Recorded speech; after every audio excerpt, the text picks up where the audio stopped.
बहुत बहुत शुक्रिया, बहुत बहुत धन्यवाद।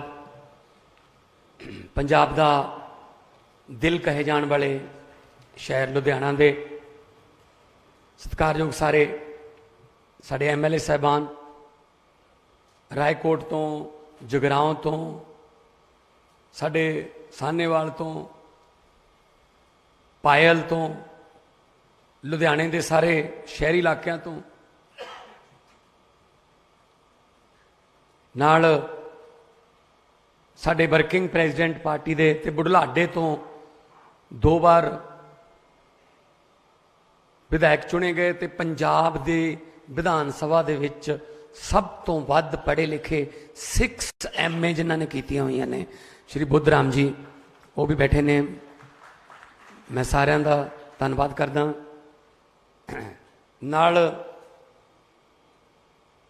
मेरे पंजाब दे लोगों के चुल्हियां दे विच अग बालन वाले, घरां दे विच रोशनी दे चिराग बालन वाले इंडस्ट्रीलिस्ट बैठे ने।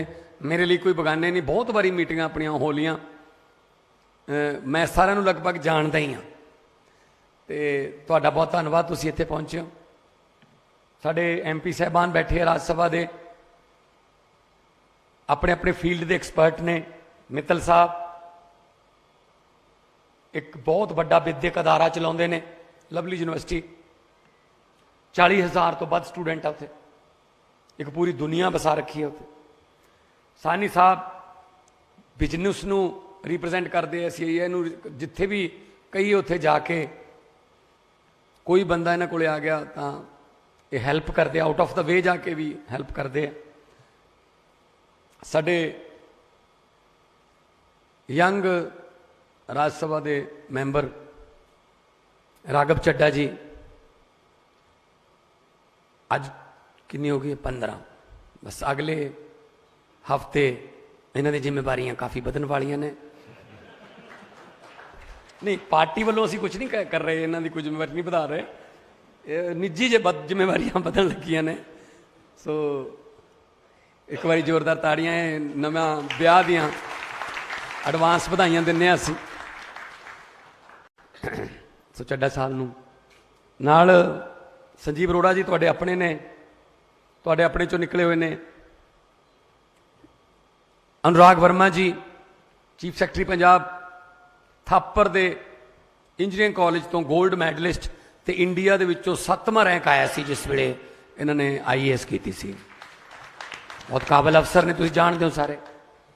तेजवीर जी बैठे हैं, सैकटरी पावर है। कैप सिन्हा बैठे हैं, मेरे सारे अफसर साहबान बैठे हैं। तो वो मेरी डिसीजन मेकिंग टीम है, मैं नाल लेके आया क्योंकि कई डिसीजन इत्थे मौके पर लेने पै जाते हैं।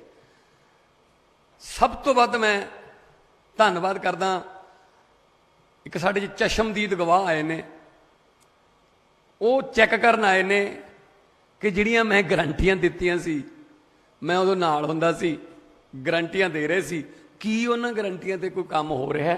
बतौर चीफ गैसट भी ते बतौर चशमदीद गवाह श्री अरविंद केजरीवाल जी। ये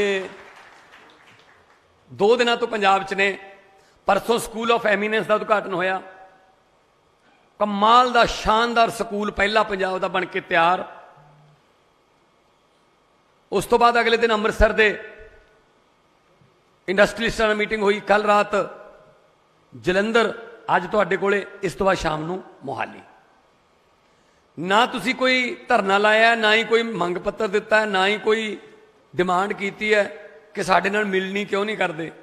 ये असी तुहानूं कहा यार, काफ़ी दिन हो गए मिलिया नूं, आ जाओ मिल के बैठीए, तो असी कुछ बनाया खाका तुहाडे सजैशन चों ही, तो वो तुहानूं दस दिए। सो असी इसे करके चीफ सैकटरी साहब नूं पहले ही वो पढ़ाता जिहड़ियां 57 तुहानूं सहूलतां दित्तियां ने, ताकि तुहाडे कईयां दे सवाल जिहड़े ने वो उस च जवाब मिल जाए। जे किते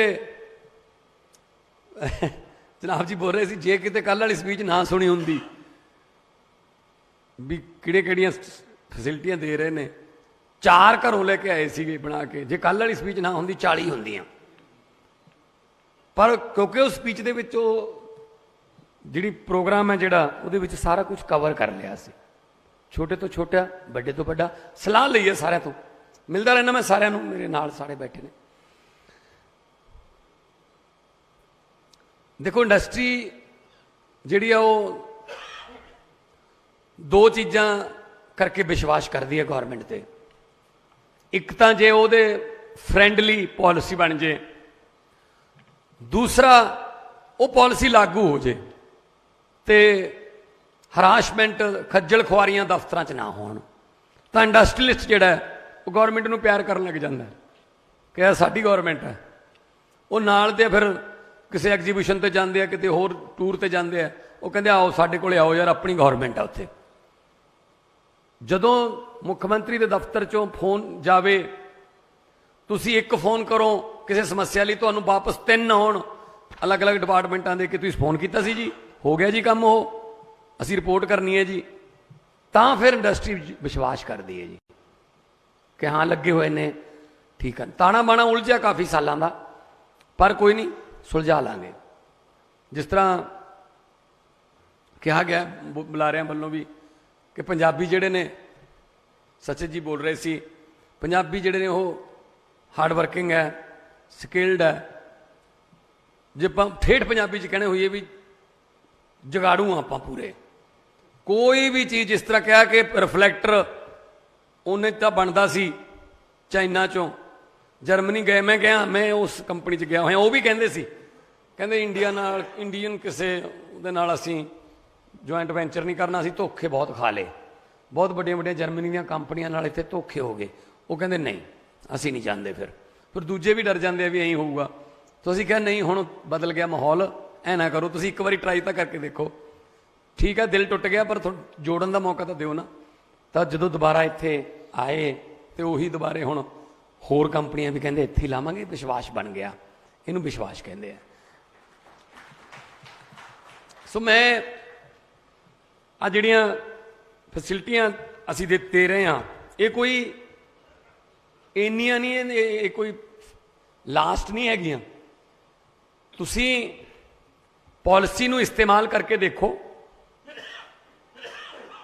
ਉਹ ਤੋਂ ਬਾਅਦ ਫਿਰ ਕੋਈ ਦਿੱਕਤਾਂ ਆਈਆਂ ਫਿਰ ਦੁਬਾਰੇ ਉਹਦੇ ਚੇਂਜ ਕਰ ਲਾਂਗੇ। ਕੋਈ ਇਹ ਥੋੜੀ ਹੈ ਜੋ ਲਿਖਤਾ ਪੱਥਰ ਤੇ ਲਕੀਰ ਥੋੜੀ ਹੈ।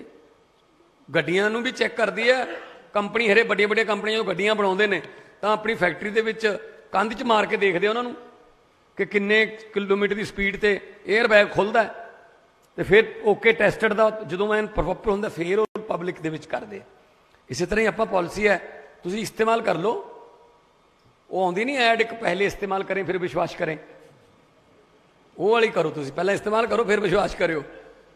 ਸਾਡੀ ਕੋਈ ਐਸੀ ਦੁਰਭਾਵਨਾ ਨਹੀਂ ਕਿ ਅਸੀਂ ਇੰਡਸਟਰੀਲਿਸਟ ਨੂੰ ਕੋਈ ਚੋਰ ਕਹਿੰਦੇ ਹਾਂ ਜਾਂ ਕੋਈ ਤੋਂ ਉਹਨੂੰ ਨਿਚੋੜ ਲਓ ਜਿੰਨਾ ਨਿਚੋੜਨਾ, ਉਹ ਨਹੀਂ ਸਾਡਾ ਮਕਸਦ ਹੈ।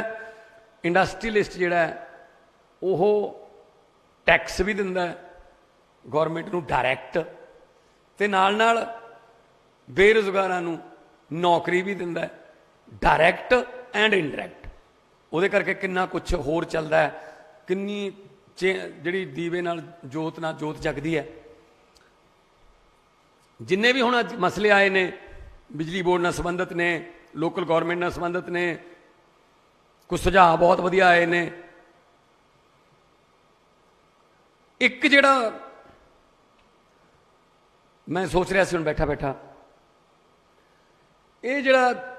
ਇਹ ਤੇ ਮੈਂ ਹੁਣ ਲੱਗਦਾ ਕੱਲ ਤੋਂ ਮੈਂ ਕੰਮ ਕਰਨ, ਸ਼ਾਇਦ 6 ਮਹੀਨੇ ਲੱਗ ਜਾਣ ਇਹਨੂੰ ਇੰਪਲੀਮੈਂਟ ਕਰਦੇ ਨੂੰ, ਸ਼ਾਇਦ ਸਾਲ ਲੱਗ ਜੇ।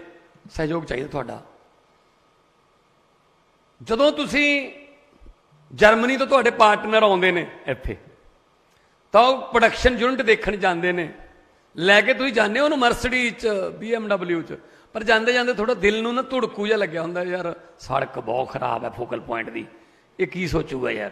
ਉਹਨੂੰ ਆਏ ਜ਼ਿਗਜ਼ੈਗ ਕਰਕੇ ਲੈ ਕੇ ਜਾਂਦੇ। ਉਹ ਕਹਿੰਦਾ ਯਾਰ ਇੱਥੇ ਹੈ ਤੁਹਾਡੀ ਫੈਕਟਰੀ ਕਿਤੇ। ਇਹ ਜਿਹੜਾ ਨਾ ਫੋਕਲ ਪੁਆਇੰਟ ਦੀਆਂ ਤੇ ਸੈਕਟਰ ਜਿਹੜਾ ਇੰਡਸਟਰੀਅਲ ਪਾਰਕ ਜਾਂ ਇੰਡਸਟਰੀਅਲ ਸੈਕਟਰ ਜਿਹੜਾ ਉਹਦੀਆਂ ਜਿਹੜੀਆਂ ਸੜਕਾਂ ਇੱਕ ਵਾਰੀ ਐਸੀਆਂ ਬਣਾ ਦਈਏ 15 ਸਾਲ ਉਹਨਾਂ ਨੂੰ ਬਣਾਉਣ ਦੀ ਲੋੜ ਨਾ ਪਵੇ। ਤੇ ਨਾਟ ਓਨਲੀ ਫॉर ਲੁਧਿਆਣਾ, ਸਾਰੇ ਫੋਕਲ ਪੁਆਇੰਟ ਦਿੱਲੀ 'ਚ ਕੀਤਾ ਸੀਗਾ। CM ਸਾਹਿਬ ਨੇ ਦਿੱਲੀ 'ਚ ਸਾਰੇ ਫੋਕਲ ਪੁਆਇੰਟ ਦੀਆਂ ਲਾਈਟਾਂ, ਸੀਵਰੇਜ ਤੇ ਸੜਕਾਂ ਵੀ ਸਾਰੀਆਂ ਨਵੀਆਂ ਬਣਾ ਦਿਓ।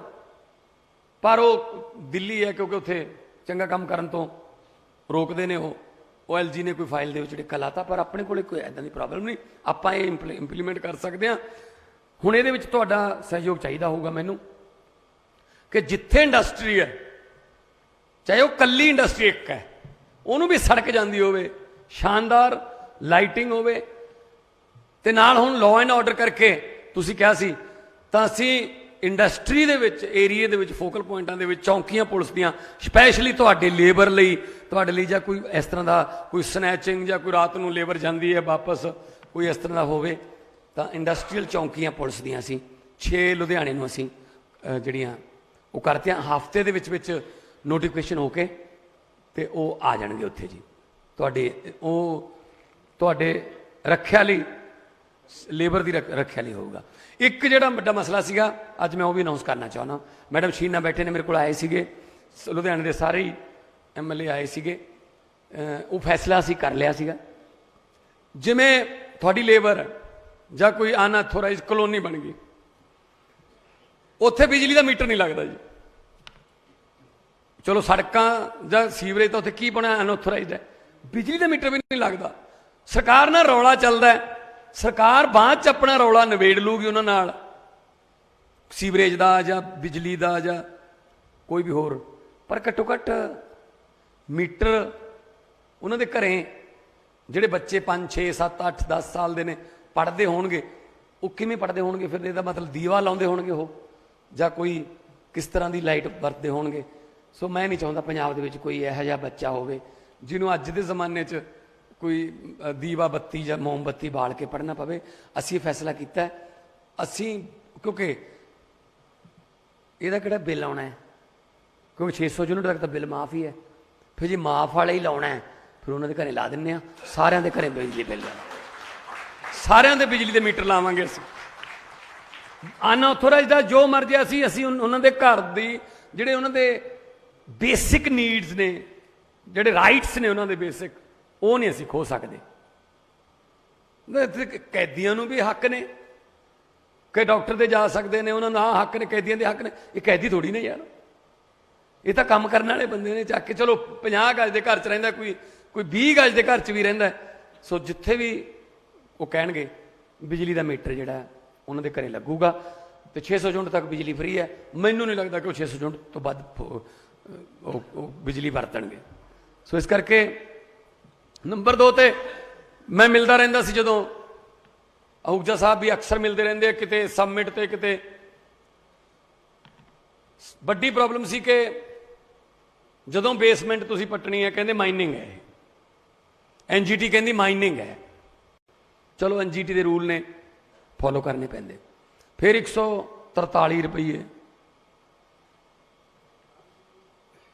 5 ਰੁਪਏ ਪਰ ਕਿਊਬਿਕ ਫੀਟ ਉਹਦਾ ਪੈਸੇ ਦਿਓ। ਚਲੋ ਪੈਸੇ ਤਾਂ ਕੋਈ ਗੱਲ ਨਹੀਂ ਦੇ ਦਿਓ, ਪਰ ਉਹਦੀ ਮਾਈਨਿੰਗ ਦੀ ਪਰਮਿਸ਼ਨ, ਫਿਰ ਉਹਦੇ ਬਾਅਦ ਉਹਦਾ ਵੀ ਹਾਂ ਕੰਪਲੀਸ਼ਨ, ਇਹ ਉਹ, ਇੱਧਰ ਜਾਓ ਉੱਧਰ ਜਾਓ, ਇੱਧਰ ਨਾ ਜਾਓ ਉੱਧਰ ਨਾ ਜਾਓ, ਇੱਧਰ ਆ ਜਾਓ ਉੱਧਰ ਆ ਜਾਓ, ਸਾਰਾ ਕੁਝ ਅਸੀਂ ਖਤਮ ਕਰਨ ਲੱਗੇ ਹਾਂ। ਅਸੀਂ 5 ਰੁਪਏ ਵੀ ਛੱਡਣ ਲੱਗੇ ਹਾਂ ਨਾਲ। ਜਿਸ ਦਿਨ ਤੁਸੀਂ ਕੋਈ ਬੇਸਮੈਂਟ ਵਗੈਰਾ ਪੱਟਣੀ ਹੈ, ਤੁਸੀਂ ਇਨਵੈਸਟ ਪੰਜਾਬ ਦੇ ਪੋਰਟਲ ਤੇ ਅਪਲਾਈ ਕਰ ਦਿਓ, ਵਿਦਿਨ 72 ਆਵਰਸ ਤੁਹਾਨੂੰ ਆਨਲਾਈਨ ਪਰਮਿਸ਼ਨ ਮਿਲ ਜੂਗੀ। ਜੇ ਨਾ ਮਿਲੀ, ਇਹ ਮੰਨਿਆ ਜਾਊਗਾ ਕਿ ਤੁਹਾਨੂੰ ਪਰਮਿਸ਼ਨ ਮਿਲ ਗਈ, ਡੀਮਡ ਹੋ ਗਈ। ਕੀ ਜਾਂਦਾ ਹੈ ਜੀ, ਪਤਾ ਨਹੀਂ ਕਿਉਂ ਲਾ ਰੱਖਿਆ ਹੈ ਜਾਂ ਕੁਛ। 3 ਕਰੋੜ 2-3 ਕਰੋੜ ਰੁਪਏ ਦਾ ਸੀ, 2-3 ਕਰੋੜ ਰੁਪਏ ਪਿੱਛੇ ਕਿੱਡਾ ਸਿਆਪਾ ਪਾਇਆ ਤੁਹਾਨੂੰ। ਉਹ 2-3 ਕਰੋੜ ਤੁਸੀਂ ਬੇਸਮੈਂਟ ਬਣਾ ਕੇ ਜਿੰਨਾ ਉਹ ਚੋਂ ਪ੍ਰੋਡਕਸ਼ਨ ਵਾਧਾ ਕਰੋਗੇ, ਉਸ ਤੋਂ ਬਾਅਦ ਤਾਂ ਟੈਕਸ ਦੇ ਦੋਗੇ ਤੁਸੀਂ। ਸੋ ਆ ਮੈਨੂੰ ਹਜੇ ਵੀ ਥੋੜਾ ਜ਼ਿਆਦਾ ਲੱਗੀ ਜਾਂਦਾ ਨਾ ਢੀਨੇ ਵੀ ਆ ਇੰਨੀਆਂ ਕਿਉਂ ਬਣਾਈਆਂ ਹੋਈਆਂ ਨੇ। ਕੋਈ ਆ ਹੈ ਜੀ, ਕੋਈ ਆ ਹੈ ਜੀ। ਸਿੱਧਾ ਇੱਕ ਬਣਾਓ ਯਾਰ ਕਿ ਤੁਸੀਂ ਕੰਮ ਕਰੋ, ਟੈਕਸ ਦਿਓ, ਰੋਜ਼ਗਾਰ ਦਿਓ, ਅਸੀਂ ਤੁਹਾਨੂੰ ਫੈਸਿਲਿਟੀਆਂ ਦੇਵਾਂਗੇ। ਇਸ ਤੋਂ ਵੱਧ ਹੋਰ ਕੀ ਹੈ? ਜਿਉਂ ਲੱਗਦੇ ਆ ਖੰਭਾ ਇੱਥੇ ਨਹੀਂ ਲੱਗ ਸਕਦਾ, ਇਹਦੀ 10 ਕਰੋੜ ਦੀ ਨਹੀਂ ਹੈਗੀ, ਇਹ 5 ਕਰੋੜ ਵਾਲਾ ਖੰਭਾ ਲੱਗੂਗਾ, ਉਹ ਖੰਭਾ ਛੋਟਾ ਹੈ, इत्थे ट्रांसफार्मर आ है, जिथे बिजली मंगते दे दो। जमाना आ गया, जमाना तो अगे लंघ गया जी, असी हजे फिर उही कागजां दी परमिशनां ते फिरदे हां। सो इंडस्ट्री नूं असीं चाहुंदे हां कि इंडस्ट्री नूं इंडस्ट्री चलावे, इंडस्ट्री च पॉलिटिक्स जां इंडस्ट्री दे विच अफसरशाही ना विच आवे, क्योंकि सब तो वध दुखी इंडस्ट्रीलिस्ट इन्हां दोनों तो ही है, लीडरां तो ते अफसरां तो। कारण की है, लै दे के बचदी तुसीं हो चूंडण वास्ते, ठीक है ना। हरेक कहता चलो भी ला दो, एक नोटिस जा भेज दो, देखी जाऊगी। इंडस्ट्रीलिस्ट कहना काहदा नोटिस आ गया यार। सीएम साहब ने दिल्ली दे विच व्यापारी बुलाए, की दिक्कत है, कहते जी रेडां बहुत पैंदियां, साडे इंस्पैक्टर आउंदा है, वो लै जांदा पैसे करप्शन दे अलग लै जांदा, वो किहड़ा खजाने जमा कराउंदा है। की चाहिदा, रेडां ना पैण, डन। होर की चाहिए, बैट घटा दो जी, उदों बैट हुंदा सी, हुण GST आ गई। 12.5% बैट सी। मनीष सिसोदिया जी उस वेले वित्त मंत्री सी, दोनों बैठे व्यापारियों के सामने कहता जिवें आपां बैठे अज, कहंदे ओके 7.5% बैट घटाउण लगे हां, बैट होऊगा 5%। पर एक बेनती करदे हां, हुण ईमानदारी नाल टैक्स भर दिओ। तुसीं बिलीव करो, तुसीं यकीन करो कि 7.5% टैक्स घटा के 2000 करोड़ की रैवन्यूज में कलैक्शन बढ़ गई दिल्ली दे विच। लोग टैक्स जमा कराउण लग गया व्यापारी। जो व्यापारी नूं इह यकीन हो जाए कि मेरे टैक्स का पैसा मैनूं ही वापस आऊगा, मेरे ते लगूगा, चाहे फोकल पॉइंट दी सड़कां बनाउण, चाहे मेरी लेबर नूं बिजली का बिल फ्री करन, चाहे सरकारी स्कूल बनाउण, चाहे इंफ्रास्ट्रक्चर ते लाउण, कन्वेंशन सेंटर बनाउण, मेरे ते लगूगा, तो फिर व्यापारी टैक्स देण तो गुरेज नहीं करता। यह फर्क है। एक होर फर्क है, वो तुहानूं पता नहीं, मैं दस देना। अज जिहड़े बाकी पार्टियां ने ना, उन्होंने जिहड़े प्रधान ने वो पॉलिटिशियन ने, राजनीति तिकड़मबाजियां के खिडारी ने। वो ना कोई इंडस्ट्रीलिस्ट है, ना कोई उस कोई वकील है, ना जिहड़े पार्टियां के प्रधान ने सारे राजनेता ने। साडा जिहड़ा पार्टी का प्रधान है नैशनल, वो इनकम टैक्स दा commissioner, IRS officer. Income tax तो तुसीं सारे जानते होंगे, कहते इनकम टैक्स के डिपार्टमेंट का चपड़ासी नहीं मान हुंदा, ये तो फिर कमिश्नर सी। ते नाले इनकम टैक्स नूं सारा कुछ पता हुंदा है, पैसा कित्थों आउंदा ते कित्थे जांदा है। ते हुण ये पता है पैसा कित्थों लियाउणा है ते कित्थे भेजना है, क्योंकि वो नौकरी अफसरी पास करके छड्डती कि नहीं, जो मेरे दिल च वो पूरा नहीं हो रहा अफसरी नाल, मैं राजनीति जाना। एडा वड्डा रिस्क बहुत घट बंदे लेंदे, बहुत घट। जिन्होंने एड्डी वड्डी अफसरी मिल गई, कित्थे छड्डदा जी अगला। सो राजनीति चाहे तो बड़िया बड़िया लीडरां दे, बड़िया बड़िया पार्टियां दे मैनीफेस्टो बदल के रखते जी। पहला कदे स्कूलों की गल करती सी कोई कंपनी, कोई पार्टी, पहला कदे एजुकेशन की, हैल्थ की, मुहल्ला क्लीनिक गल करते सी कोई, पहला कदे बिजली की गल करता सी कोई, पहला तुहाडे नाल बिजनेस मीट करता सी कोई। हाँ एक कर लेंदे सी बड़ा सारा, उत्थे बुला लेंदे सी, वो दुबई तो लिया के लातियां खजूरां, तुसीं भी गए होंगे उदों, खजूरां दुबई तो लिया के लातियां। ये तेरा दरख्त हुंदे ही नहीं पंजाब च, कित्थों आ गया। कहते जी ये पंजाब का बहुत बड़ा सम्मेलन हो रहा है। बाद च मैं किते उधर नूं जावां बठिंडे कन्नू, खजूरां सारियां बादल पिंड च लगियां होईयां हुण। मैं कहा इत्थे कित्थे हो गई खजूरां बई? वो कहते उही नहीं हिमाली वालियां, वो तोरी मैं खजूरां भी नहीं छड्डियां, होर तां की छड्डना है। उन्हां नालों उन्होंने आप जेड़े जदों आप जेड़ा लीडर है ना, जिस देश का राजा व्यापारी, उस देश की जनता भिखारी। जो राजा आप राज करन लग जे ना कि मैं व्यापार करना है, बस वो किसी का व्यापार किवें चलन दे दूंगा जी। जो किसी की बस देखी है भरी जाती है, की है, रोको चलो DTO खड़ाओ तो लो। जो किसी का ढाबा देखा चलता है, की दे दे, वो कहता मैं नहीं दिंदा, उपर की ओवरब्रिज कढ़ दो। जो रेते की खड्ड, जो कोई जो जिथे जिथे लोग कहना पैसे कमाते हैं, ऐ किवें कमाउण लगे पैसे, सानू पुछे बिना। ਲਿਆਓ ਇਹਨਾਂ ਨੂੰ ਬੁਲਾਓ। ਲੈ ਦੱਸੋ, ਡਰ ਲਾਤੇ ਸਕਸੈਸ ਤੋਂ, ਸਫਲਤਾ ਤੋਂ ਡਰਨ ਲਾ। 2017 ਦੀ ਗੱਲ ਹੈ, ਮੈਂ ਇੱਕ ਢਾਬੇ ਤੇ ਰੋਟੀ ਖਾਣ ਲੱਗ ਗਿਆ ਮਰਿੰਡੇ ਕੋਲੇ, ਬੜਾ ਵਧੀਆ ਢਾਬਾ ਬਣਾਇਆ ਹੋਇਆ ਸੀ ਉਹਨੇ, ਪੁਰਾਣੇ ਮੰਜੇ ਲਾ ਕੇ ਉੱਤੇ ਸਪੀਕਰ ਲਾ ਕੇ। ਮੈਂ ਕਿਹਾ ਆ ਗਿਆ ਮਾਲਕ ਵੀ ਆ ਗਿਆ ਮੈਨੂੰ ਦੇਖ ਕੇ ਫੋਟੋ ਖਿਚਾਉਣ, ਪਰਿਵਾਰ ਵੀ ਢਾਬੇ ਦੇ ਮੰਗਰੀ ਰਹਿੰਦੇ ਸੀ ਪਿੱਛੇ। ਮੈਂ ਕਿਹਾ ਜੀ ਵਧੀਆ ਚੱਲਦਾ, ਬਹੁਤ ਵਧੀਆ ਬਣਾਇਆ, ਵੈਸੇ ਤਾਂ ਕਾਰੋਬਾਰ ਵਧੀਆ ਚੱਲਦਾ ਹੈ। ਉਹ ਮੈਨੂੰ ਪਰਾਂ ਲਿਜਾ ਕੇ ਕਹਿੰਦਾ ਜੀ ਖਾਦਾ ਵਧੀਆ ਚੱਲਦਾ, ਦਿਨ 'ਚ 2 ਵਾਰੀ ਇੱਕੋ ਇਹੀ ਅਰਦਾਸ ਕਰਦੇ ਹਾਂ ਜ਼ਿਆਦਾ ਵਧੀਆ ਨਾ ਚੱਲੇ, ਐਵੇਂ ਹਿੱਸਾ ਪਾ ਲੈਣਗੇ ਜੀ ਵਿੱਚ। ਫਿਰ ਕਹਿੰਦਾ ਟਰੱਕ ਜੇ ਤਾਂ ਪਰਾਂ ਹੀ ਖੜਾ ਦਿੰਦੇ ਵੀ ਸਾਡੇ ਨਹੀਂ ਖੜੇ, ਤਾਂ ਉਹਨਾਂ ਦੇ ਖੜੇ ਨੇ ਜੀ।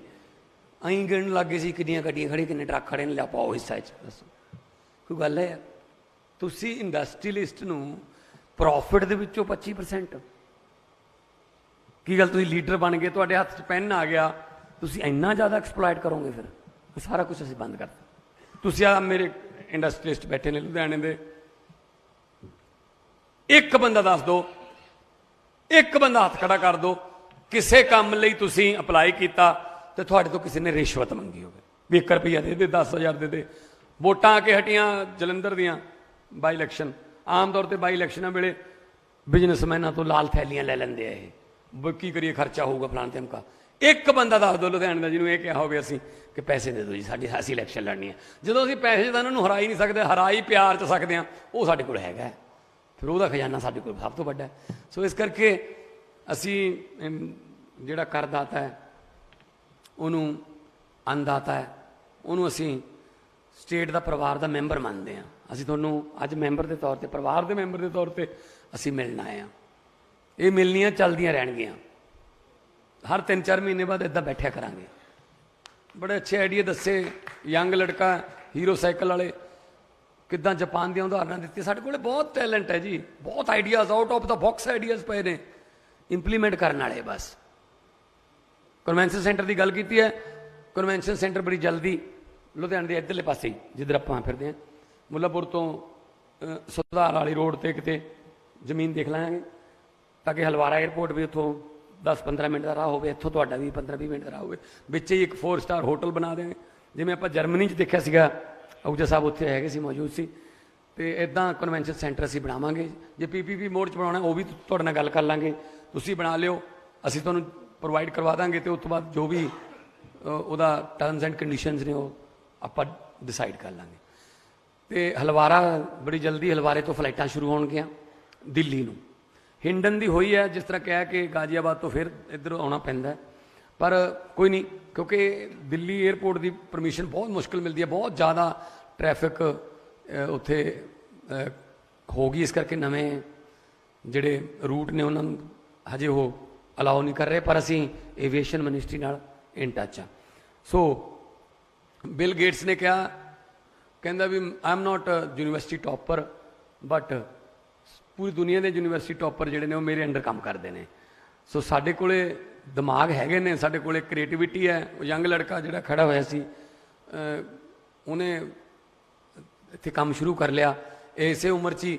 ਜੇ ਚਾਹੁੰਦਾ ਤਾਂ ਆਪਣੇ ਬਾਪੂ ਨੂੰ ਕਹਿੰਦਾ 35 ਲੱਖ ਰੁਪਏ ਦਿਓ, ਮੈਂ ਕੈਨੇਡਾ ਜਾਣਾ।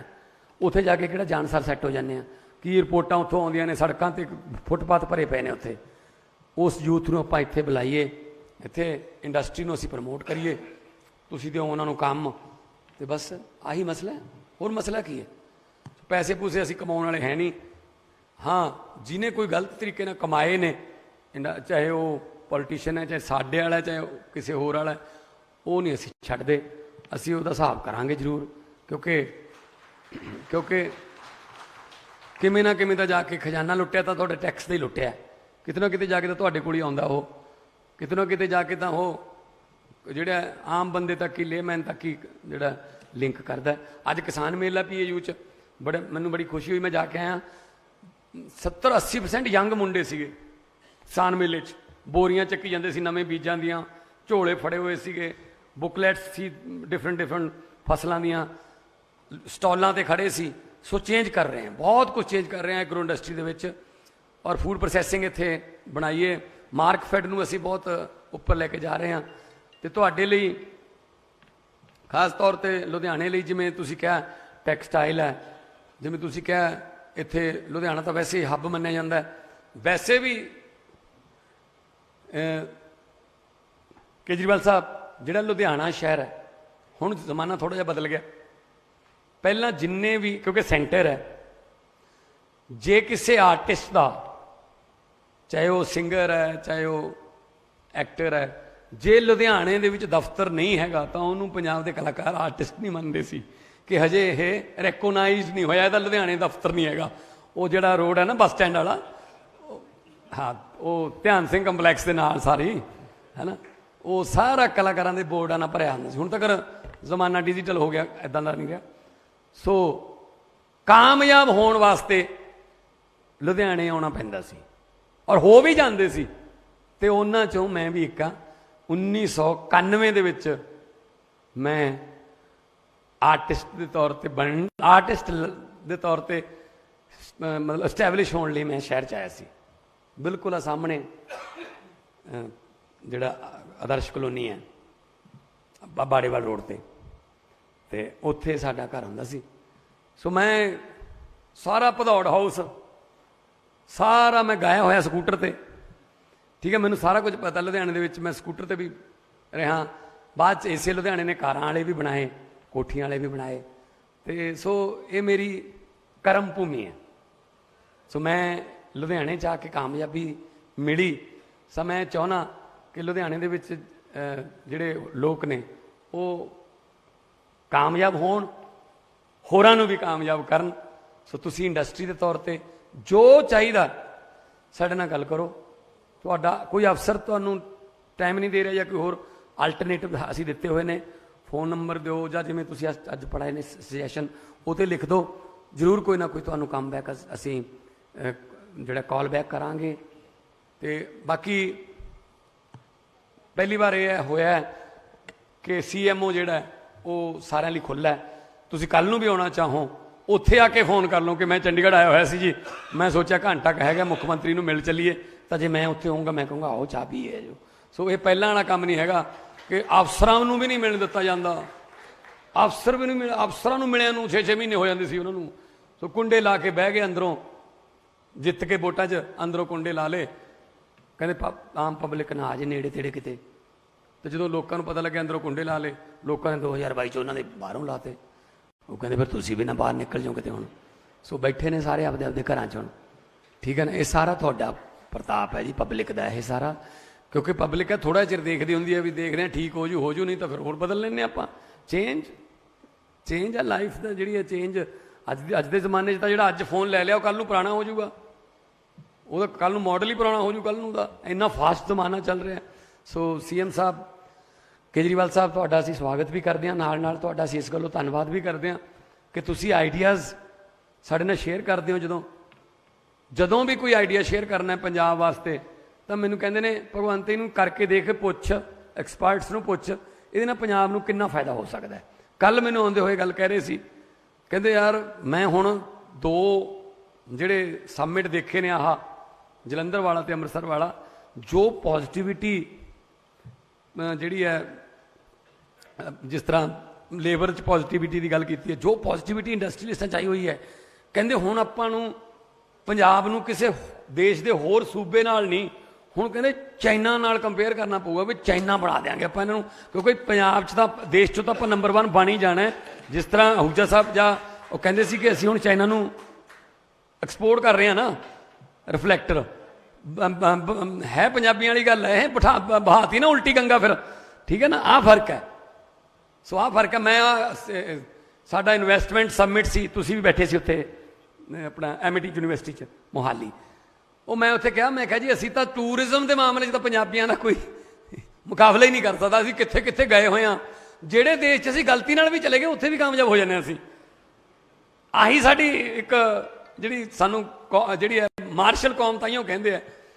ਉਹ ਮੈਂ ਇੱਕ ਪੁਰਾਣਾ ਉਹ ਕੀਤਾ ਸੀਗਾ ਕਿ ਜਿਸ ਵੇਲੇ ਨੀਲ ਐਮਸਟਰੰਗ ਜਿਹੜਾ ਪਹਿਲੀ ਵਾਰੀ ਚੰਦ ਤੇ ਗਿਆ ਸੀ, ਅਮਰੀਕਾ ਦਾ ਸਾਇੰਟਿਸਟ, ਉਹ ਗਿਆ ਚੰਦ ਤੇ ਝੰਡਾ ਕੱਢਿਆ, ਕਹਿੰਦਾ ਮੈਂ ਪਹਿਲਾ ਬੰਦਾ ਜਿਹਨੇ ਚੰਦ ਤੇ ਪੈਰ ਧਰਿਆ, ਮੇਰਾ ਨਾਂ ਰਹੂਗਾ ਹਿਸਟਰੀ 'ਚ।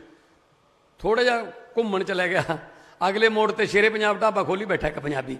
ਉਹ ਕਹਿੰਦਾ ਬਾਊ ਜੀ ਦੱਸੋ, ਮਟਰ ਪਨੀਰ, ਸ਼ਾਹੀ ਪਨੀਰ, ਦਾਲ ਤੜਕਾ ਲਾ ਦਿਓ। ਉਹ ਕਹਿੰਦਾ ਯਾਰ ਮੈਨੂੰ ਇੱਕ ਗੱਲ ਦੱਸ, ਮੈਂ ਸੋਚਦਾ ਸੀ ਮੈਂ ਆ ਪਹਿਲਾ ਜਿਹੜਾ ਤਾਂ ਚੰਦ ਤੇ ਆਇਆ, यार तू इधर किधर फिरदा है?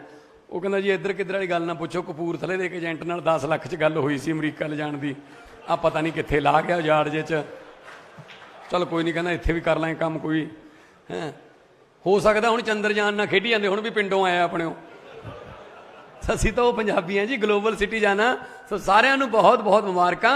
और इसे तरह खुशियां दे चिराग इसे तरह आबाद रहो, जिंदाबाद रहो, ते घरां दी रोशनियां दे चिराग ते घरां दे ਲੱਖਾਂ घरां दे चुल्हिਆਂ दे ਜਿਹੜੇ ਅੱਗ है वो ਤੁਹਾਡੇ ਤੇ ਬਲਦੀ है। सो इसे तरह ਆਪਾਂ ਪੰਜਾਬ ਨੂੰ ਰੰਗਲਾ ਪੰਜਾਬ ਬਣਾਉਣਾ ਹੈ, ਹੱਸਦਾ ਪੰਜਾਬ ਬਣਾਉਣਾ ਹੈ। बहुत बहुत ਤੁਹਾਡਾ ਧੰਨਵਾਦ, ਤੁਸੀਂ ਇੰਨੇ ਪਿਆਰ ਸਤਿਕਾਰ ਇੱਜ਼ਤ ਨਾਲ ਸੁਣੇ। बहुत ਮਿਹਰਬਾਨੀ। बहुत बहुत धन्यवाद मानयोग मुख मंत्री पंजाब सरकार जी का, और सानू रहबरी दी। हुण मैं बहुत ही मान नाल सत्कार नाल मानयोग श्री अरविंद केजरीवाल साहब honourable chief minister of Delhi नू रिक्वेस्ट करूँगा कि स्टेज पर आन।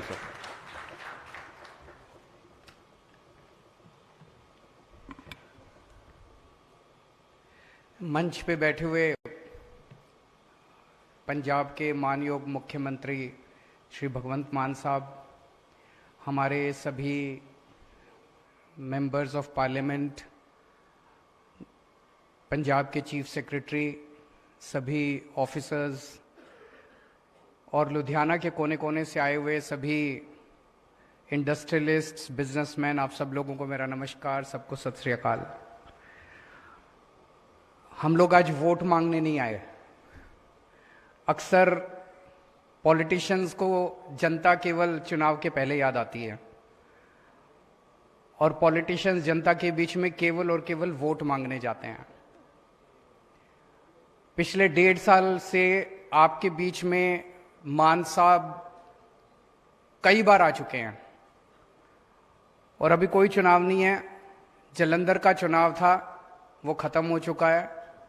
आज हम आपके बीच में आपके काम करने के लिए आए हैं, आपकी समस्याएं सुनने के लिए आए हैं, और आपके साथ कंधे से कंधा मिला के पंजाब का विकास करने के लिए आए हैं। आज हम वोट मांगने नहीं आए।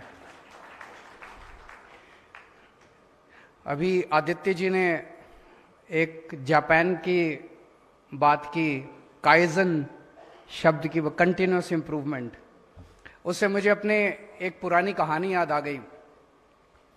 मैंने आईआईटी खड़गपुर से मैकेनिकल इंजीनियरिंग की थी, 1989 में मैंने पास आउट किया था। इंजीनियरिंग में 3 साल के बाद आपको ऑन द जॉब ट्रेनिंग करने के लिए कहीं जाना पड़ता है किसी कंपनी में।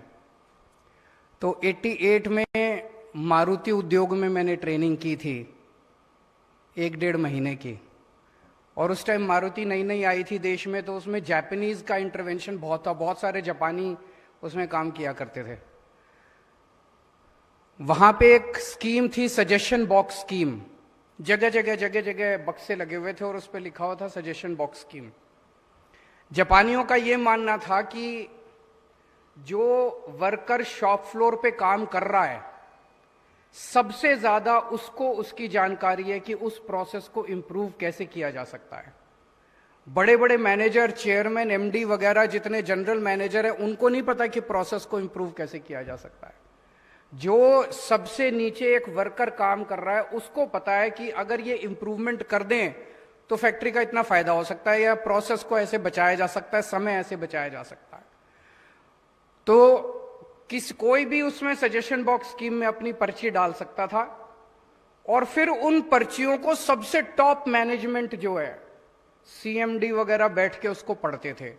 किसी वर्कर ने भी अगर कोई पर्ची डाल दी तो उसको वो सीएमडी पढ़ता था, सीएमडी और टॉप के मैनेजर्स बैठ के पढ़ा करते थे, और फिर उसका आकलन होते थे। जिस वर्कर के सुझाव पे सबसे ज्यादा बचत होती थी कंपनी को, उसको फिर कैश अवार्ड दिया जाता था। तो एक सुझाव पढ़ा जाता था उसमें। हम लोगों ने देखा है, जब हम लोग सरकारी दफ्तरों में जाते हैं, कई सरकारी दफ्तरों में इस तरह के बक्से दिखाई देते हैं, सुझाव पेटी लिखा होता है ना, सुझाव पेटी। उसमें आप डाल दो, कोई नहीं पढ़ता, खुलती नहीं है वो पेटी, महीने 2 महीने खुलती नहीं है। अगर अभी खुलती है तो कोई पढ़ता नहीं है उसको। अभी 1.5-2 महीने पहले भगवंत मान साहब ने अखबारों में बड़े बड़े ऐड देके एक नंबर जारी करा उस नंबर पे उन्होंने कहा, भाई पंजाब के जितने व्यापारी हैं, जितने इंडस्ट्रियलिस्ट्स हैं, अगर आपके कोई सुझाव है तो आप अपने सुझाव दीजिए। जैसा कि अभी चीफ सेक्रेटरी साहब ने बताया, लगभग 1,500 सुझाव आए। ये जो भगवंत मान साहब का नंबर था, ये कोई मामूली एरी गैरी किसी सरकारी सुझाव पेटी नहीं है, ये जापानी सजेशन बॉक्स स्कीम है। जापान की जैसे सजेशन बॉक्स स्कीम है कि एक सुझाव पढ़ा जाता है, यहां पे जितने आपके 1,500 सुझाव आए, एक एक सुझाव को चीफ सेक्रेटरी और चीफ मिनिस्टर ने खुद बैठ के पिछले 2 महीने में पढ़ा और पढ़ने के बाद उसके ऊपर निर्णय लिया। और वो निर्णय देने के बाद आज जो 58 अनाउंसमेंट, पॉलिसी अनाउंसमेंट्स जो किए गए हैं, एक एक पॉलिसी अनाउंसमेंट आप लोगों के सुझाव के ऊपर लिया गया है। कहने का मतलब केवल यह है कि हम आपके साथ कंधे से कंधा मिला के काम करना चाहते हैं, आपके सुझावों के हिसाब से हम आगे बढ़ना चाहते हैं। मैं परसों आया था पंजाब, परसों हम लोगों ने अमृतसर में एक शानदार स्कूल का उद्घाटन किया, उसके बारे में भी मैं चर्चा करूंगा। कल हम लोगों ने 2 जगह इसी तरह से इंडस्ट्रियलिस्ट के साथ मुलाकात की। किसी को यकीन नहीं हो रहा कि बिना चुनाव के, बिना इसके कैसे मुख्यमंत्री, और दिल्ली से भी मुख्यमंत्री, 2 मुख्यमंत्री शहर शहर में जाके लोगों से बात कर रहे हैं, इंडस्ट्रियलिस्ट से बात कर रहे हैं। आज तक कभी ऐसा हुआ ही नहीं था। किसी को यकीन नहीं हो रहा कि कभी ऐसा हुआ था कि पहले सुझाव मांगे गए और फिर इंडस्ट्रियलिस्ट के बीच में बिना चुनाव के, इंडस्ट्रियलिस्ट से की याद पहले तभी आती थी जब चुनाव के टाइम में पैसे की जरूरत होती, फंड रेजिंग के लिए बुलाते थे, अदरवाइज कोई नहीं बुला। किसी को यकीन नहीं हो रहा कि इस तरह का काम। हमारी सरकार बनी, हमने पंजाब की इंडस्ट्री के तौर पे क्या इनहेरिट किया पंजाब में? हमने इनहेरिट किया, कल अमृतसर में थे हम लोग, अमृतसर में स्टील और फाउंड्री की इंडस्ट्री काफी हुआ करती थी। वहां पे एक व्यक्ति ने खड़े होकर हमें बताया, जी पहले 822 यूनिट होती थी, उनमें से केवल 126 बची हैं, अब बाकी सारी पंजाब से उठ के बाहर चली गई। ये हमने इनहेरिट किया कि सारी इंडस्ट्री पंजाब की, पंजाब छोड़ छोड़ के कोई मध्य प्रदेश जा रहा है, कोई हिमाचल प्रदेश जा रहा है, कोई कहीं जा रहा है, कोई कहीं जा रहा है। अभी कुछ लोगों ने अपनी बातों में कहा कि उनकी पॉलिसीज अच्छी हैं। बात केवल पॉलिसी की नहीं है, पॉलिसी हम भी अच्छी बनाएंगे, आप चिंता ना करो। आज तो ये शुरुआत है, ऐसी पॉलिसी बनाएंगे आप भूल जाओगे सबको। पॉलिसीज हम भी अच्छी बनाएंगे। बात पॉलिसीज की नहीं है, बात यह है कि ऐसा माहौल, एक्सटॉर्शन का माहौल था यहां पे पंजाब के अंदर कि नोचने को दौड़ते थे नेता अफसर कि इससे इतना, ये भी ले लो, ये भी ले लो। मैं जब पंजाब आता था चुनाव के दिनों में तो कहानियां सुनने को मिलती थी। एक कहानी सुनते थे कि कोई ब्रेड की कंपनी है, वहां से कोई निकले और हर ब्रेड के पैकेट के ऊपर कमीशन बांध दिया। एक कहानी सुनते थे कि किसी का एक रेस्टोरेंट था, उस रेस्टोरेंट पे नजर पड़ गई तो नेता ने कहा ये रेस्टोरेंट मेरे नाम पे कर दो, उसने मना किया तो उसके सामने फ्लाईओवर बना दिया, उसका गेट ही बंद हो गया। ऐसी ऐसी कहानियां, मतलब लोगों को डर लगता था कि यार हम सफल ना हो जाएं। अगर हम सफल हो गए तो हमारा पता नहीं हमारे से कितने पैसे फिरौती मांगेंगे, कितना लोग अपनी इंडस्ट्री उठा उठा के पंजाब के बाहर ले जा रहे थे। ये हम लोगों ने इनहेरिट किया था जब पंजाब को छोड़ छोड़ के इंडस्ट्री जा रही थी। आज 1.5 साल के बाद एक बड़ा काम हुआ है, एक बहुत बड़ा काम हुआ है। हवा का रुख बदलने लगा है। इंडस्ट्री, बाहर जो इंडस्ट्री गई थी वो वापस आने लगी है। अभी 3 दिन पहले अखबारों में आपने पढ़ा होगा, आसपास के स्टेट से 450 इंडस्ट्री उन स्टेट्स को छोड़ के पंजाब में आई है। पढ़ा आप लोगों ने? अभी राज्यसभा के अंदर एक प्रश्न उठा, प्रश्न पूछा गया कि पिछले 1 साल के अंदर किस राज्य के अंदर कितनी एमएसएमई रजिस्टर हुई है। आपको जान के ताज्जुब होगा, ये सेंट्रल गवर्नमेंट का आंकड़ा है।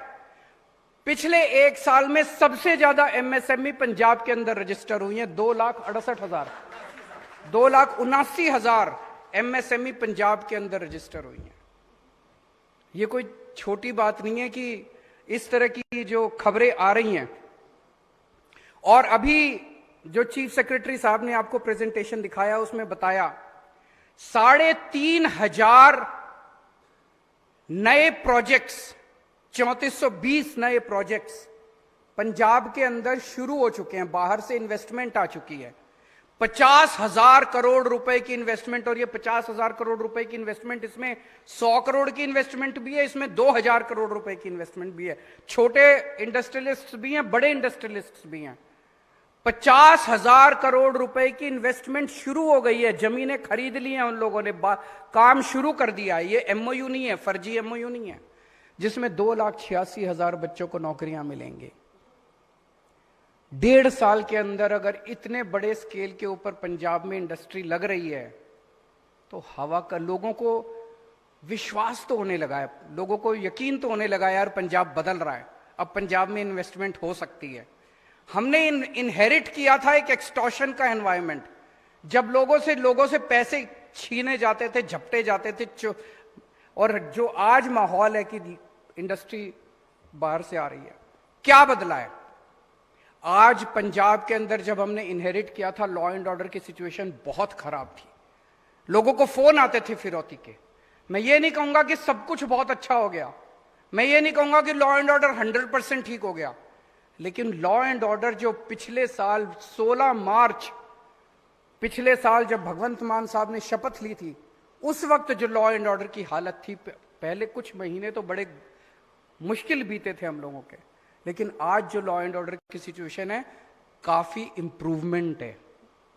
और सबसे ज्यादा जरूरत इंडस्ट्री को और बिजनेस को अच्छे लॉ एंड ऑर्डर की होती है कि यार मैं पैसा लगा रहा हूं, कोई लूट के तो नहीं ले जाएगा, सब कुछ शांति रहेगी। दूसरी सबसे बड़ी बात हुई है कि करप्शन के अंदर बहुत कमी आई है। एक स्ट्रांग मैसेज दिया गया है, चाहे अगर पटवारी पैसे खाएगा उसको भी नहीं बख्शा जाएगा, और जो पुराने लोग लूट के ले गए थे उनको भी नहीं बख्शा जाएगा। छोटी करप्शन हो चाहे बड़ी करप्शन हो, एक मैसेज बड़ा स्ट्रांग है पूरी की पूरे सिस्टम के अंदर कि भ्रष्टाचार को नहीं बख्शा जाएगा। एक व्यापारी यही तो चाहता है कि मैं अपना काम करूं, मेरे को इधर उधर कहीं ऐसे वैसे पैसे ना देने पड़े। और तीसरी बड़ी बात हुई है कि जो पॉलिसीज आ रही हैं, आज 58 अनाउंसमेंट्स किए गए। अभी अभी किसी इंडस्ट्रियलिस्ट ने बोला कि कल मैंने टीवी पे देख लिए थे, अखबार में पढ़ लिए थे ये 50। एक पूरे पंजाब के अंदर माहौल है कि अब सरकार जो है वो प्रो इंडस्ट्री है, प्रो इंडस्ट्री पॉलिसीज बनाती है, जनता के साथ पॉलिसीज बना रही है। तो ये माहौल जो है इसने कंट्रीब्यूट किया है कि बहुत बड़े स्तर के ऊपर अब जो इंडस्ट्री पहले बाहर जा रही थी वो इंडस्ट्री अब वापस आ रही है। और ये जितने सुझाव हैं ये घर बैठ के एसी में कमरे के अंदर दफ्तर के अंदर बैठ के नहीं होते, ये इसी तरह से आप लोगों के बीच में आके होते हैं। अभी जैसे हम बड़े खुश हो रहे थे, ग्रीन स्टैम्प पेपर जो वो लाए गए, मैंने पर्सनली, मैं पूरे देश के अंदर खूब घूमता हूं, जगह जगह मैं गया हूं, कई सरकारों ने सिंगल विंडो सिस्टम, कोई सिंगल विंडो नहीं होता, कहने को सिंगल विंडो होता है और उसके बाद कई विंडो होती हैं, मतलब चक्कर काट काट के आदमी का दिमाग खराब हो जाता है। ये ग्रीन स्टैम्प पेपर एक बड़ा रेवोल्यूशनरी और इनोवेटिव तरीका है सिंगल विंडो करने का। आप ग्रीन स्टैम्प पेपर अप्लाई करो और आपको सारी मिल जाती हैं। लेकिन अभी किसी ने यहां बताया कि इसमें 1-2 कमियां हैं, ये भी कमियां पूरी करेंगे। वो पता ही नहीं चलता अगर आज हम आपके बीच में नहीं आते कि इसमें भी 1-2 कमियां रह गई हैं। रोजगार पोर्टल अभी उन्होंने जो कहा, ये इसी तरह की दिल्ली के अंदर मैं ऐसे इंडस्ट्रियलिस्ट के साथ मीटिंग कर रहा था, उन्होंने कहा जी हमें रोजगार नहीं, हमें स्किल्ड मैन पावर नहीं मिल रही, हमारे पास स्किल्ड मैन, दिल्ली जैसी जगह में उनको स्किल्ड मैन पावर नहीं मिल रही। और मैं जब युवाओं से बात करता हूं, युवाओं कहते हैं नौकरी नहीं मिल रही। तो ये कहीं ना कहीं तो दिक्कत है, युवा बेरोजगार बैठे हैं, घर बैठे हैं, उनको नौकरी नहीं मिल रही और इंडस्ट्री वालों को स्किल्ड मैन पावर नहीं मिल रही। तब हमने डिसाइड किया कि एक पोर्टल बनाया जाए जिसमें इन दोनों को मैचिंग कराई जाए, जो नौकरी ढूंढ रहा है और जो नौकरी चाहिए देने वाला है, इन दोनों को अगर मैचिंग, तो ये जब आप लोगों के साथ ही घर बैठ के ये सुझाव नहीं आ सकते, आप लोगों के साथ बैठ के ही आएंगे। आज बहुत अच्छे अच्छे और सुझाव आए हैं और कई सारे सुझाव आए हैं, एक एक व्यक्ति ने 10-10 और सुझाव दिए। तो 2 किस्म के विचार अभी निकल के आए यहां पे। एक कुछ लोगों ने कहा कि जी आप नई इन्वेस्टमेंट तो ला रहे हो लेकिन एग्जिस्टिंग इंडस्ट्री को बचा लो। एक विचार ये है कि एग्जिस्टिंग इंडस्ट्री को बचा लो, और एक विचार आपने दिया कि रिफ्लेक्टर, चाइना को हमने रिफ्लेक्टर के मामले में हमने डिफीट कर दिया, और जो चाइना से रिफ्लेक्टर आया करता था वो चाइना वालों को, अब चाइना वाले अपना बोरिया बिस्तर बांध के हमने उनको डिफीट कर दिया। आज हमें यह तय करना है कि पंजाब की इंडस्ट्री को बचना है कि चाइना को डिफीट करना है। एक पिक्चर आई थी तेजाब, माधुरी दीक्षित की, उसमें एक गाना था, उस गाने का एक स्टैंजा था जिसमें था, इसको हराया तो का क्या किया, उसको हराया तो का क्या किया, दारा सिंह को हराओ तो जाने। तो हमें मध्य प्रदेश को नहीं हराना, हमें हिमाचल प्रदेश को नहीं हराना, हमें चाइना को हराना है। हमारा कंपटीशन आज के बाद चाइना से है, और चाइना को पंजाबी हरा सकते हैं। मैं और किसी को कम नहीं आकर, हमारे देश के अंदर बहुत टैलेंट है, लेकिन अगर कोई शुरुआत होगी तो वो पंजाब से होगी। जब हम चाइना के साथ कंपटीशन करेंगे तो पंजाब सबसे पहले उसमें आगे होगा। आज हम उस विजन के साथ आपके बीच में आए हैं कि हमें इंडस्ट्री को बचाना नहीं है, हमें इंडस्ट्री को उस स्केल के ऊपर लेके जाना है। हम आप सबको उस स्केल के ऊपर लेके जाना चाहते हैं जब हम चाइना को डिफीट करना चाहते हैं। चाइना के प्रोडक्ट्स के साथ मैं मानता हूं, अभी यहां पे किसी ने कहा जी यहां पे प्रोडक्ट डेवलपमेंट इतना स्लो होता है, इसको फास्ट करेंगे ना। आप लोग सुझाव दीजिए, हम सारे सुझाव दो चीजें मैं आज दो सुझाव देना चाहता हूं। एक तो अभी मान साहब ने अनाउंस किया, जितने एग्जिस्टिंग फोकल पॉइंट्स हैं, अभी मैं देख रहा था किसी का सुझाव आया, फलाने फोकल पॉइंट में फलानी सड़क जो है वो टूटी पड़ी है, फलानी जगह इंडस्ट्रियल जोन में एक साथ एक मुश्त पैकेज बना दिया जाए। जितने फोकल पॉइंट्स हैं, जितने इंडस्ट्रियल जोन्स हैं, जितने इंडस्ट्रियल एस्टेट्स हैं, सबके अंदर बेसिक 3-4 चीजें सोच लेते हैं, सड़क, सीवर, पीने का पानी, बिजली और एक स्ट्रीट लाइट्स। ये 3-4 चीजें बना के एक पूरा पैकेज बना लेते हैं कि अगर एक साथ सारे इंडस्ट्रियल एस्टेट्स में अगर ये ठीक करने हैं तो कितना पैसा लगेगा। फिर हम देख लेते हैं कि हमारे पास बजट कितना है। मैं अभी मान साहब से डिस्कस कर ही रहा था, हमारे पास बजट कितना है। अगर ये सारा 1 साल में हो सकता है, 1 साल में आपके सारे हम फोकल पॉइंट स्टिच कर देंगे एकदम। अगर 2 साल में हो सकता है, मान लीजिए पैसा नहीं है हमारे पास, 2 साल के अंदर पूरा कर देंगे। 3 साल में हो सकता है, आपको ये हम गारंटी दे देंगे कि 2 साल में या 3 साल के अंदर आपके फोकल पॉइंट्स की सारी सड़कें शानदार बना देंगे। अब आपको एक एक सड़क के लिए हमारे चक्कर काटने की जरूरत नहीं पड़ेगी। तो एक इंफ्रास्ट्रक्चर को हमें अलग लेवल पे लेके जाने की जरूरत है, जो कि अभी मान साहब ने अनाउंस किया। दूसरा, मुझे बैठे बैठे अभी लगा, बाइसाइकिल वाले ने कुछ सजेशन दिए, टेक्सटाइल वालों ने कुछ सजेशन दिए, लेदर वालों ने कुछ सजेशन दिए, कलम जलंधर गए थे, स्पोर्ट्स वालों ने कुछ। अगर हम सेक्टर वाइज आप लोगों की कमेटी बना दें, अभी हमने कमेटी बनाई थी अफसरों की, अफसरों को भी उतना नहीं पता जितना अफसर जब पढ़ते हैं, सजेशन पढ़ते हैं, तो उसको लगता है अरे यार ये तो बड़ी छोटी सी चीज है, इसको छोड़ो। पर वो छोटी चीज ने आपकी तो जिंदगी हराम कर रखी है कि नहीं है? अगर तो the wearer knows where the shoe pinches. अगर हम सेक्टर वाइज 5-5, 10-10 इंडस्ट्रियलिस्ट्स की एक कमेटी बना दे जिसमें 1-2 अफसर इन्वॉल्व हों, और वो कंटिन्यूस बेसिस पे काम करेगी कमेटी, ऐसे नहीं कि वंस इन अ वाइल हमारा इंटरेक्शन होगा, महीने में एक बार मिलेंगे, आप 2 महीने में एक बार मिलेंगे। जितने आपके पॉइंट्स हैं वो सारे पॉइंट्स एक साथ एक बार में सरकार के नॉलेज में आए, अगली बार जब मिले, नई जो प्रॉब्लम आ रही हैं वो नई चीजें फिर सरकार सॉल्व करे। और ये प्रोसेस जो है सरकार के साथ आपके इंटरेक्शन का, it should not be once in a while और a one off process, it has to be a continuous process. मुझे लगता है ये होगा तभी हम लोग चाइना से कंपीट कर पाएंगे। तो दूसरा मेरा ये सुझाव है कि एक task force her sector wise, leather की एक बना देते हैं, स्पोर्ट्स की एक बना देते हैं, टेक्सटाइल की एक बना देते हैं, बाईसाइकिल की एक बना देते हैं। अलग अलग सेक्टर वाइज हम लोग टास्क फोर्स बना सकते हैं, सब टास्क फोर्स बना सकते हैं। मैं बहुत खुश हूं कि आज भगवंत मान साहब जिस तरह से काम कर रहे हैं, पंजाब ने ऐसा सीएम, मैं ये नहीं कह रहा कि इसके पहले कोई बहुत अच्छे सीएम नहीं हुए, आजादी के बाद से पिछले 75 साल में बहुत अच्छे सीएम हुए हैं, लेकिन I think we can easily say that Bhagwant Mann is proving to be one of the best CMs that Punjab has produced so far. ये घर नहीं बैठता, 24 घंटे घूमता रहता है, 24 घंटे घूमता रहता है जनता के। अभी सवेरे सवेरे किसान मिलनी करके आया, अब ये सनतकार मिलनी कर रहा है।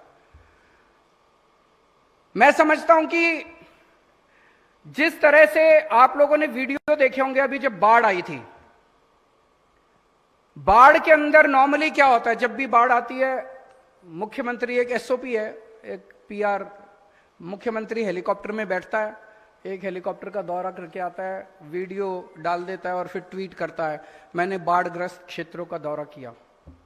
ये हेलीकॉप्टर में बैठ के नहीं गए, ये इन्होंने अपनी पैंट ऊपर करी और ये पानी में उतर गए, और पानी में उतर के ये एक्चुअली नाव में गांव गांव गए, और पता नहीं आपने वो वीडियो देखा कि नहीं देखा, ये एक्चुअली कई लोगों को अपनी नाव में बिठा के और उनको रेस्क्यू करा के लेके आए वापस।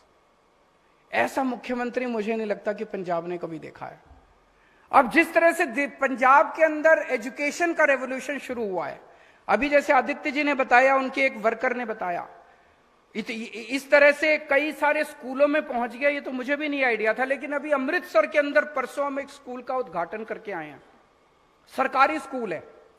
यहां आप लोग जितने लोग बैठे और आपके जितने लोगों के बच्चे लुधियाना के प्राइवेट स्कूलों में पढ़ते होंगे, आपके सबके बच्चे प्राइवेट स्कूलों में पढ़ते होंगे। मैं चैलेंज के साथ कह सकता हूं, आप प्लीज एक राउंड लगा के आइएगा अमृतसर में, जिस स्कूल को हमने उद्घाटन किया परसों, आपके बच्चे के स्कूल से कहीं ज्यादा शानदार स्कूल हमने सरकार ने बनाया अमृतसर के अंदर।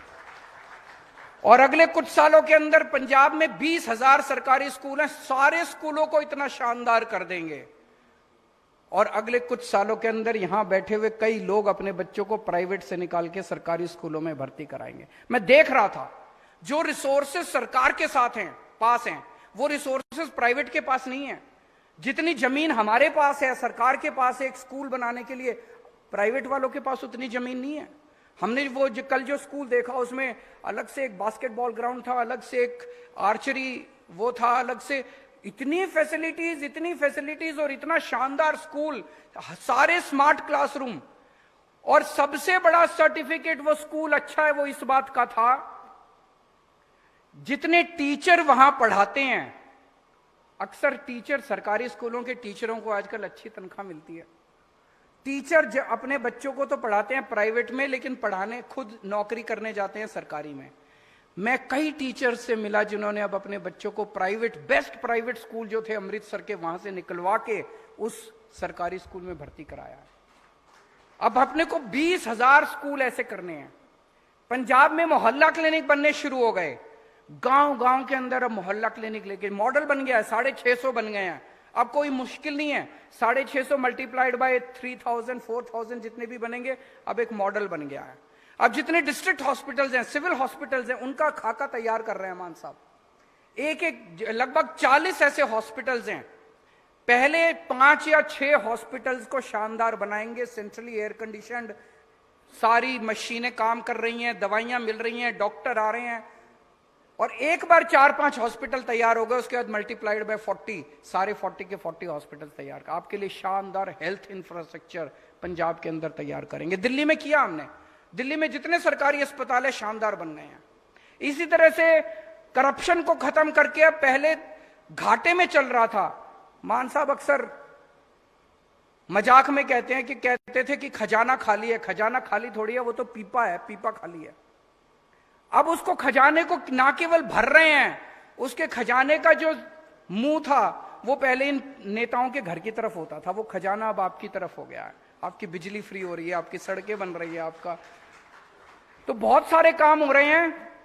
अंत में बस इतना कहना चाहूंगा कि पुरानी सरकारों ने बिजनेसमैन को, इंडस्ट्रियलिस्ट्स को चोर की निगाहों से देखा। उन्हें लगता था पता नहीं क्या चोरी कर ली इन लोगों ने, चोर हैं ये।